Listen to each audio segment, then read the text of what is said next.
Arthur William Upfield was born on the 1st of September 1890 in Hampshire, England, before being sent to Australia by his father in 1911 after failing real estate examinations. Arthur joined the 1st Australian Imperial Force at the outbreak of World War I, sailing eventually to Egypt where he met his wife, an Australian nurse named Anne Douglas, whom he married in 1915. He was discharged from his duties in England in 1919, and shortly afterwards the couple welcomed a son named James Arthur Upfield, who was born in February 1920. After James was born, the family returned to Australia where Arthur gained employment in the outback.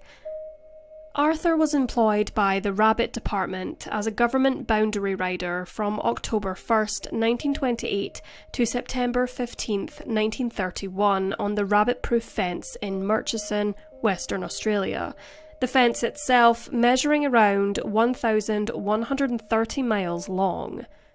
From May the 18th, 1929 to June 16th, 1929, Upfield was stationed at the Dromedary Camel Station with a man named George Ritchie who was permanently stationed there. Upfield came to the station once a month from the south, and a second boundary rider, Lancelot Madison, came from the north. At more irregular intervals, a station contractor named James Ryan would also join them. By this point, Arthur had already written 3 detective novels. However, while working on the rabbit-proof fence, he decided to write his next book, The Sands of Windy. Unlike his previous works, this novel would feature no body for the fictional detective to find. This presented a significant challenge for Arthur, who struggled to devise a method to dispose of the murder victim's body. In search of a solution, he voiced his problem to his colleague, George Ritchie. George eventually managed to conjure up a method which involved luring the victim out into the bush before shooting them dead, then burning the bodies along with some kangaroos in order to divert suspicion. The next step would involve sifting any metal fragments from the ashes of the fire before dissolving them in acid, crushing the remaining bone fragments into dust before blowing them into the wind. Arthur liked George's plot, but unfortunately for the detective in his novel, there was no way for him to prove that the murder had taken place. George had seemingly come up with the perfect murder plot, leaving no evidence behind. As a result, Arthur was once again stumped. He offered £1 to George to find a flaw in his method, but he couldn't. Even Upfield's other colleagues at the fence and even in Perth couldn't find any flaws in this method. While working in the outback, it was uncommon for the men at the camel station to encounter many other people. Such meetings were very rare. However, in late 1928, a 27-year-old stockman named Snowy Rolls arrived at the camel station on his motorbike searching for employment. Arthur Upfield was already acquainted with Snowy Rolls, having met him about 2 years earlier at the Narndee outcamp where he was stationed. In his book, The Murchison Murders, Arthur described Snowy as, quote, a well-proportioned man, fair-haired, blue-eyed, clean-shaven, neat in dress, and from the feminine standpoint, better looking than the average. Snowy was noted as being a hard worker, an excellent horse rider, and enjoyed pranking the other men at the camel station. He was very engaging, and even got the others involved in betting some nights. Snowy Rolls was certainly well liked amongst his colleagues. On the evening of the 6th of October 1929, there was a gathering of men at the homestead at the camel station, including Arthur Upfield, George Ritchie, the inspector's son David Coleman, the northern boundary rider Lance Madison, and Snowy Rolls. It was during this night where the men discussed the murder plot of Upfield's book in greater detail, more specifically about how to dispose of a body without leaving any trace of evidence. Upfield had spoken to all of the men previously for help in regards to his plot hole, including Snowy Rolls, whom George Ritchie had also discussed the murder plot with. The plot of Arthur's novel eventually fell into place after a few weeks of writer's block. He realised whilst tending to a camel named Curly that he could use George Ritchie's entire plot, but the murderer could leave something behind for the book's inspector to find, and with that, Upfield's book, The Sands of Windy, was complete.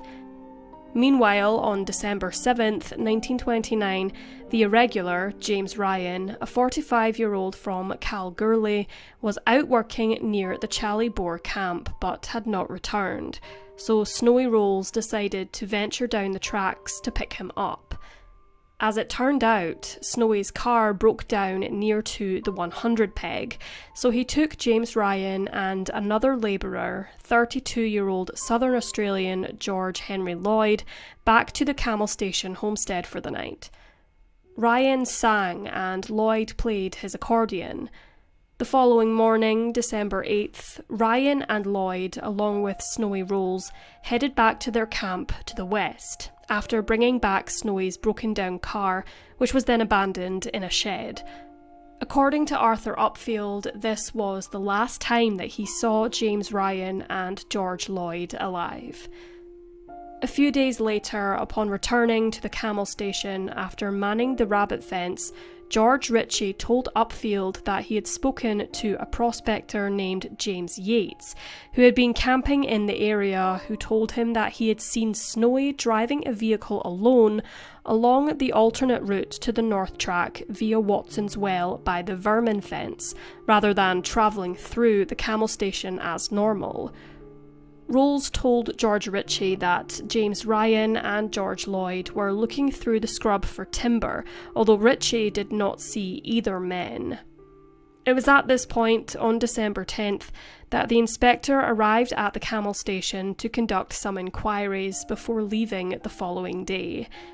In the late afternoon of Christmas Eve, Arthur Upfield and the North Boundary rider Lance Madison left the Camel Station for you and me to buy a sucking pig and a bottle of beer, and much to their surprise when they arrived, Snowy Rolls was standing on the front steps of the You and Me hotel. Upon speaking to Snowy, he told the duo that he, Ryan and Lloyd had reached Mount Magnet, but that James Ryan decided to stay put. Snowy told Arthur and Lance that James Ryan had let him borrow his truck over Christmas. At the time, this didn't strike Upfield or Madison as odd. However, with that being said, later on, Snowy apparently told another colleague that he had bought the truck for £80, contradicting his story. Interestingly, when the inspector returned to Murchison a short time later, he spoke to Upfield and mentioned something rather interesting. He told Arthur that a man named Jack Lemon, who had taken Snowy's place at Narndee, revealed that his best friend, Leslie George Brown, more commonly known as Louis Karen, left his job at the adjoining Widgie station in May 1930, but the 28-year-old French-Canadian New Zealander seemingly vanished into thin air. Jack Lemon, who actually arrived in Australia on the same boat as Karen, was told by Louis that he would write to him about finding a job, but he never did. What was extremely suspicious about Louis Karen's disappearance was the fact he was last seen leaving the fountain at Narndee station with none other than Snowy Rolls. Louis, who had only been in Australia for a few years by this point, often communicated with his friends and family back in New Zealand, so they started to become concerned after nobody had heard from him in a while. In early 1930, one of Karen's friends sent Snowy Rolls a reply-paid telegram at the You and Me hotel in regards to his friend's whereabouts, but Snowy didn't reply. It was at this point that police began investigating Louis Caron's disappearance, and it came to their attention that James Ryan and George Lloyd were also missing, and had been for some time. Just as a footnote, it wasn't unusual for these bushmen to be away for long periods of time, especially considering how vast the Australian outback is, and because of this, nobody reported the men missing. Authorities, however, were quickly able to establish that both parties were last seen in the company of Snowy Rolls. During the search for Louis Caron, James Ryan and George Lloyd, a number of extinguished campfires were discovered near the 183-mile hut, nicknamed the Haunted Hut, along the rabbit-proof fence, and while sifting through the ashes of these fires, authorities discovered a number of small bones, remnants of clothing, a Hong Kong coin, a button, metal shop eyelets, a tooth, dentures, and a wedding ring. The ring had a distinguishing mark on it made by a jeweller who had mended it in Auckland, New Zealand, and this positive identification, along with confirmation from the victim's wife and a dentist who examined the victim's teeth and dentures, police were finally able to identify the victim as Louis Caron. Police soon realised something else, which sent chills down their spines: that the murders had been entirely outlined in Upfield's book, The Sands of Windy. Pieces of the puzzle were starting to come together. After initially suspecting Arthur Upfield and George Ritchie of being responsible for the murder of Louis Caron, Upfield recounted the night of October 6th to authorities when a small group of men gathered in the homestead of the Camel Station, and Arthur spoke about the trouble he was having with writing the murder plot in his novel. Sitting in the corner of the room listening in was the camp's new arrival, Snowy Rolls. It was at this point that Detective Sergeant Harry Manning, who was leading the case into the three men's disappearances, arrested Snowy Rolls, although they knew him by his real name, John Thomas Smith. He had previously been imprisoned for burglary offences, however he escaped and went on the run. After managing to send Snowy back to prison in regards to his escape, police searched through his possessions and found a number of items which had belonged to Louis Caron, including a watch. Police also searched Snowy's ute, which had previously belonged to James Ryan, and lying inside was yet another watch belonging to Louis Caron, both of which had been to the same jewellers in Perth. Some damning evidence which also arose during their investigations was the fact that Snowy had cashed in Louis Caron's paycheck before buying some beer in Paynesville, a mining town situated east of Mount Magnet. Australian police now had no doubt in their minds that they had finally caught their killer. When it came to motive, Snowy Rolls, like a lot of men, was tired of working on the rabbit-proof fence and desired to start his own business, but to do so he needed money and a car and would have done anything to get them, and he did. After managing to carry out the murders of his colleagues, Rolls managed to obtain James Ryan's car and Louis Caron's paycheck. It appeared that Snowy was a Dr. Jekyll and Mr. Hyde kind of character, and was very different to the man who first showed up at the Camel Station. Nobody thought for a second that such a charming individual could be capable of murder. Evidence was produced at Snowy's trial before Mr. Justice Draper and a jury. This evidence given was in regards to Snowy's behaviour, his knowledge about the murder plot in Arthur Upfield's novel, and the fact that he had told authorities a number of lies in regards to his movements. Arthur Upfield gave evidence as a witness and quoted in his book regarding the outcome of the trial that, quote, "Summer was nearly over, and for you, Snowy, alas, the winter has come." Despite the vast amount of evidence presented to the court, Snowy continued to proclaim his innocence, and his defence claimed the evidence against him was purely circumstantial, but the jury didn't buy it. After one of the most dramatic criminal trials in Perth's history, the jury found John Thomas Smith, also known as Snowy Rolls, guilty of murdering Louis Carron after just 2 hours of deliberations, and as a result of his heinous crimes, the judge sentenced Snowy Rolls to hang by the noose until he was dead. Both James Ryan and George Lloyd's bodies were never recovered. However, it is presumed that Snowy killed them following the method used in Arthur Upfield's novel The Sands of Windy, therefore committed to the so-called perfect murder, as no trace of either men could be found, and in doing so, there was no physical evidence which could be used in court. It is interesting to note, however, that pieces of an accordion were found in one of the fires, and George Lloyd played the accordion. It was due to Snowy's mistakes in disposing of Louis Carron's body that led to his downfall. Out of the list of steps that George Ritchie had come up with for Upfield's murder plot, Snowy forgot to sift for the metals and dissolve them in acid, therefore left traces of Louis Carron's tooth and wedding ring in the ashes of the fires.